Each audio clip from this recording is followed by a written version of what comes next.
Assalamualaikum teman-teman, seperti biasa sebelum mulai Mimin mendoakan semoga teman-teman semua selalu dalam keadaan sehat walafiat. Oke, kali ini kita akan melanjutkan Martial Master versi novel bagian 1915.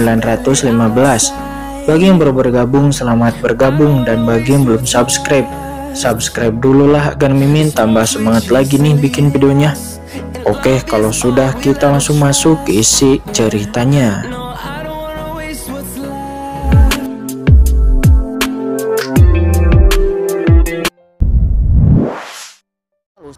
Kaisar Wuyue tampak cemas dan boom, kekuatan Tao yang mengerikan terus mengalir. Sosoknya terbang liar di kehampaan dunia bawah.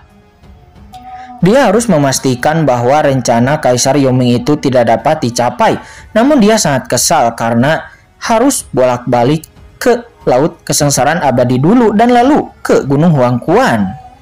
Berdesir, seketika dua aliran cahaya yang mengandung aura yang sangat menakutkan membawa sejumlah besar kekuatan langit dan bumi melintasi seluruh langit dunia bawah, melesat dengan kecepatan tercepat menuju ke Gunung Huangquan.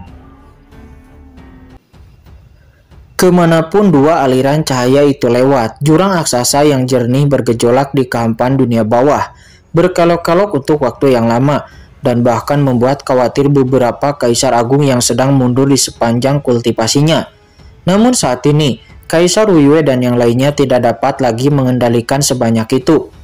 Kaisar Agung biasa tidak memiliki kualifikasi untuk mengancam mereka, tetapi jika Kaisar Yoming masih hidup, diam-diam kembali ke dunia bawah dan melakukan hal yang begitu besar, maka ini pasti merupakan pemecah yang akan merusak semua rencananya.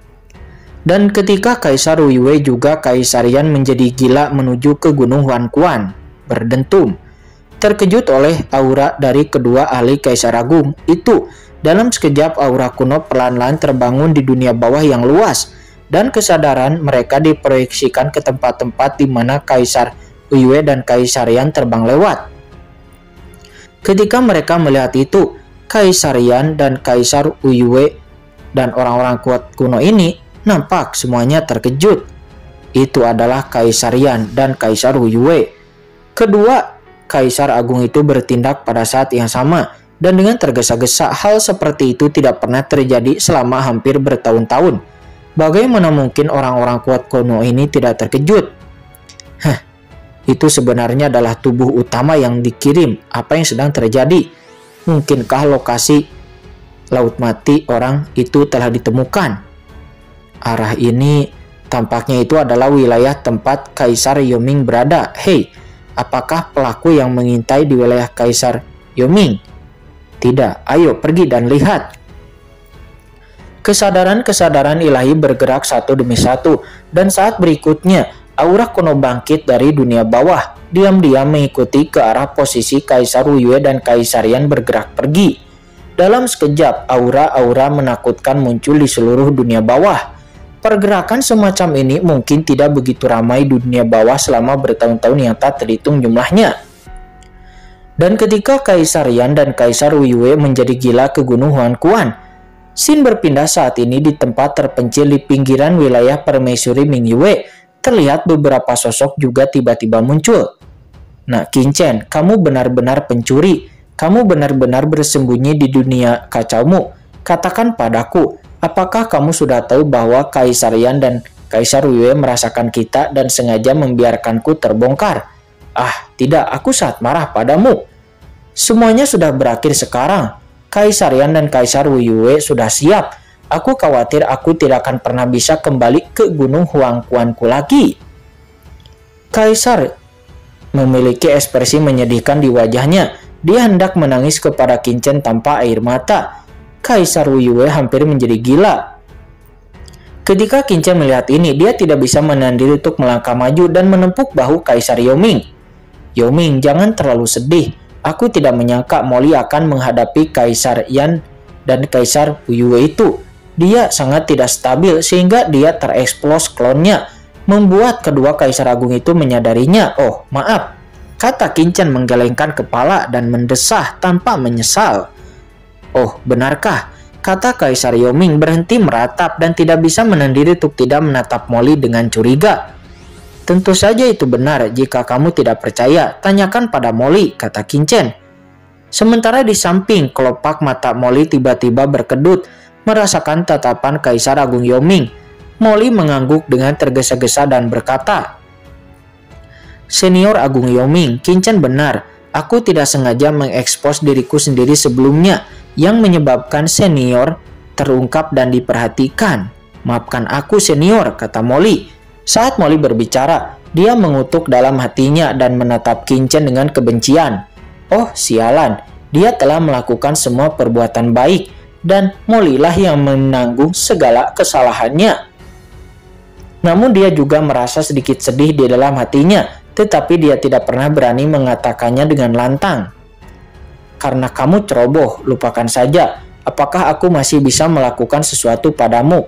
Tapi jangan biarkan hal seperti ini terjadi lagi di masa depan," kata Kaisar Yoming melirik Molly.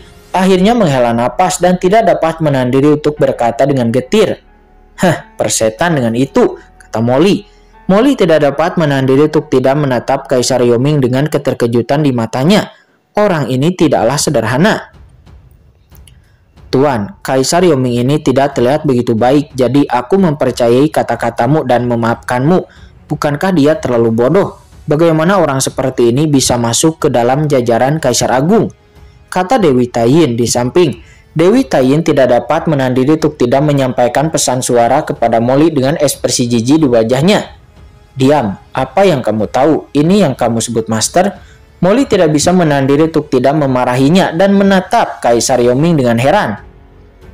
"Sialan, aku hampir membuat kesalahan sebelumnya." Kaisar Yoming adalah ahli berpura-pura bingung. Dia hebat sekali. Molly tidak bisa menahan diri untuk tidak berkata dengan kaget. "Tuan, apa maksudmu dengan ini?" kata Dewi Taiyin tampak bingung. Molly melirik Dewi Taiyin, mencibir dan berkata melalui pesan suara, "Apakah kamu benar-benar berpikir Kaisar Yoming ini cukup bodoh untuk mempercayai apa yang kita katakan? Orang ini hanya berpura-pura bingung karena dia mengerti." Molly mencibir lagi dan lagi. Orang tua ini tahu hampir semua yang dilakukan Qin-chen sebelumnya, tetapi dia berpura-pura tidak tahu apa-apa dan terus mengeluh dan merasa dirugikan. Dia hampir menipuku. Dia tahu segalanya. Bagaimana ini mungkin? Kata Dewi Taiyin. Dia lagi tidak bisa mempercayainya.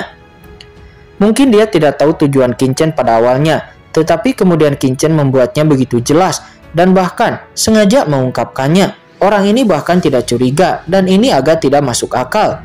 Molly menyipitkan matanya. Aku khawatir orang ini berusaha mendapatkan apa yang diinginkannya. Dia mengeluh dan terus mengeluh dengan sengaja mencoba memenangkan hati Qin-chen. Tidak. Ini, Molly tiba-tiba langsung merasakan krisis yang serius. Kaisar Yoming ini adalah rubah tua dan dia tidak bisa menganggapnya enteng. "Qin-chen, apa yang harus kita lakukan selanjutnya?" kata Molly buru-buru menatap Qin-chen. Tidak ada yang bisa mengambil posisinya di hati Qin-chen. Kalau tidak, jika Kaisar Yoming memanfaatkannya, siapa yang akan menyelamatkan Tuan Raja Iblis Api Merah Qian?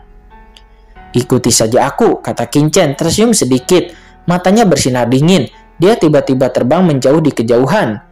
Molly dan yang lainnya saling memandang, lalu buru-buru mengikuti Qin-chen lagi. Boom! Di saat semua orang terbang, sedikit kejutan pelan muncul di mata Kaisar Yoming.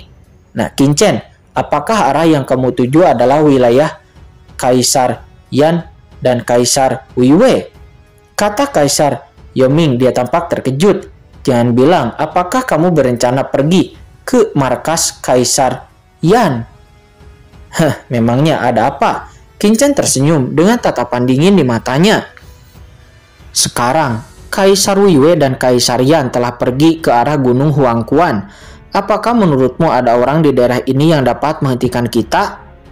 Mendengar itu, Molly hanya bergumam, "Persetan dengan itu." Sementara Kaisar Yoming tidak bisa berkata-kata. Kali ini mereka benar-benar terkejut dan mereka semua menatap Qin-chen dengan kaget.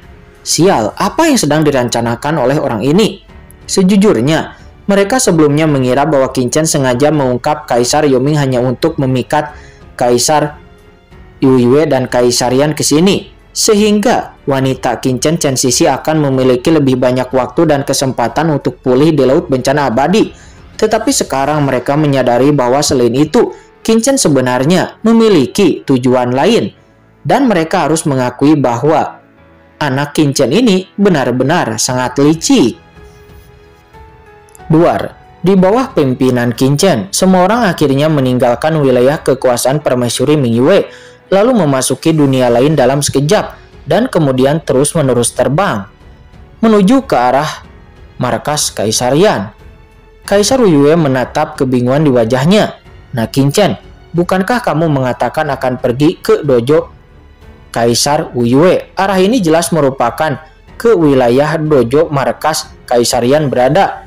Dan itu bukankah menuju ke istana 10? Apakah ada perbedaan? Kata Qinchen tersenyum dingin. Kamu juga melihat sebelumnya bahwa Kaisar Yan dan Kaisar Yue tidak sepenuhnya menjadi satu.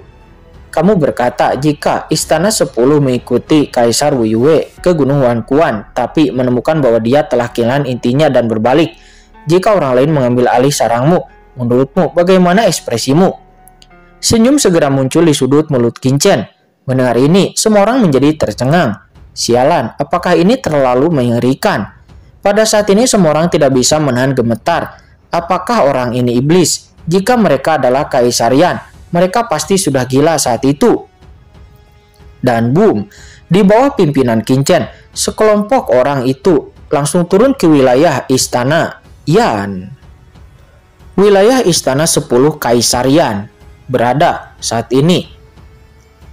Aura orang mati yang tak berujung melonjak di markas besar Kaisar Yan itu, dan langit tiba-tiba menjadi gelap seperti biasanya. Tidak ada vitalitas di seluruh dunia ini, yang ada hanyalah kultivator seperti mayat berjalan di antara dunia tanpa vitalitas apapun. Ini adalah wilayah inti dari kerajaan regional tempat istana 10 neraka Kaisar Yan berada, yang terletak di kota wilayah Senluo-yama, yaitu kota Pengdu. Kota ini merupakan kota teratas di luar inti negara di bawah komando istana 10 Yan. Berbeda dengan metode pembagian wilayah permaisuri Mingyue dan Laut Bencana Abadi, wilayah istana 10 Kaisar Yan didistribusikan menurut kerajaan. Istana neraka ke-10 merupakan kaisar kerajaannya dan mengendalikan para kultivator yang tak ada habisnya di sini, yang mana itu sangat mendominasi dan sangat berkuasa. Prinsip-prinsip yang dikendalikan oleh istana 10 dapat membalikan kehidupan dan kematian Yin dan Yang, serta mengendalikan reinkarnasi dunia bawah. Ada juga banyak hakim yang berkuasa, raja hantu, dan juga orang-orang berkuasa lainnya di bawah kendali mereka, dan mereka memiliki pengaturan yang sangat ketat.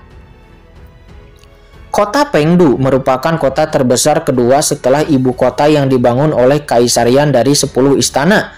Di kota Pengdu terdapat sebuah jembatan kuno bernama Jembatan Naihe. Jembatan Naihe ini mengandung kekuatan hidup dan mati yang tak ada habisnya. Siapapun yang berjalan di jembatan ini akan diuji oleh kehidupan masa lalu, sekarang, dan selanjutnya. Hanya kultivator yang telah lulus ujian jembatan Naihe lah yang dapat benar-benar bergabung dengan istana 10 di bawah komando Kaisar Yan dan akan menjadi staf inti di kerajaan.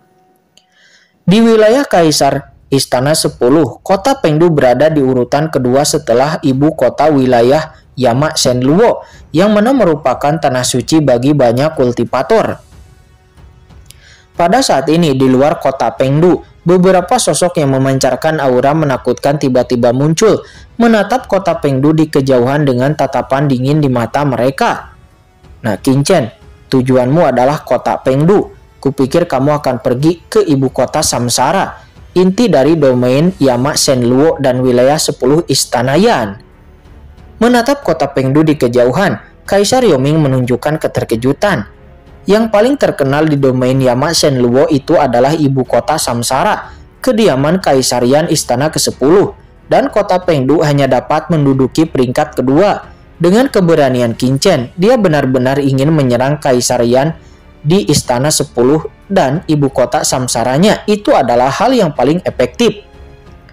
Qinchen melirik Kaisar Yoming dan berkata dengan tenang, Yoming, meskipun aku berani, aku tidak sombong.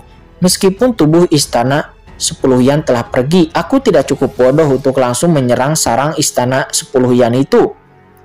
ibu kota Samsara di wilayah 10 Istana Yan, setara dengan Gunung Huangquan milik Kaisar Yoming dan juga Laut Bencana Abadi milik Permaisuri Ming Yue. Apakah tidak akan ada tindakan pencegahan di depannya? Qin Chen tidak akan mempercayainya bahkan jika dia memukulinya sampai mati. Dengan kekuatan Qin Chen saat ini, Qin Chen tidak akan memiliki masalah untuk berurusan dengan beberapa ahli Kaisar Agung. Tetapi jika dia memaksa masuk ke tempat kelahiran 4 Kaisar Agung, Qin Chen benar-benar akan menundukkan kepalanya dan diikat pinggangnya. Tuan, berhati-hatilah. Meskipun kota Pengdu ini hanya kota terbesar kedua di wilayah Shenluoyan dan jauh lebih lemah daripada ibu kota Samsara, tapi kota ini tetap sangat menakutkan dan sama sekali tidak mudah. Kata Kaisar Simei, dia tiba-tiba berbicara. Ada desas-desus bahwa Kaisar Agung ada di antara mereka. Kota Pengdu terkenal dan tersohor di zaman kuno. Di matanya, kota itu penuh seperti kolam naga dan sarang harimau yang sama sekali tidak sederhana seperti di permukaan. Ahli Kaisar Agung, Qin Chen mencibir. Dan karena yang diinginkan Qin Chen adalah ahli Kaisar Agung. Berbicara tentang ini, Qin Chen tiba-tiba menoleh untuk melihat Kaisar Yoming dan berkata dengan dingin, "Yoming, apa latar belakang kota Pengdu ini? Kamu seharusnya mengetahuinya, kan?" Yang lain tidak tahu realitas 10 Istana Yan, tetapi Qin Chen juga tidak percaya pada Kaisar Yoming. "Hei, Qin Chen, aku benar-benar tahu asal-usul kota Pengdu ini," kata Kaisar Yoming. Dia terkekeh.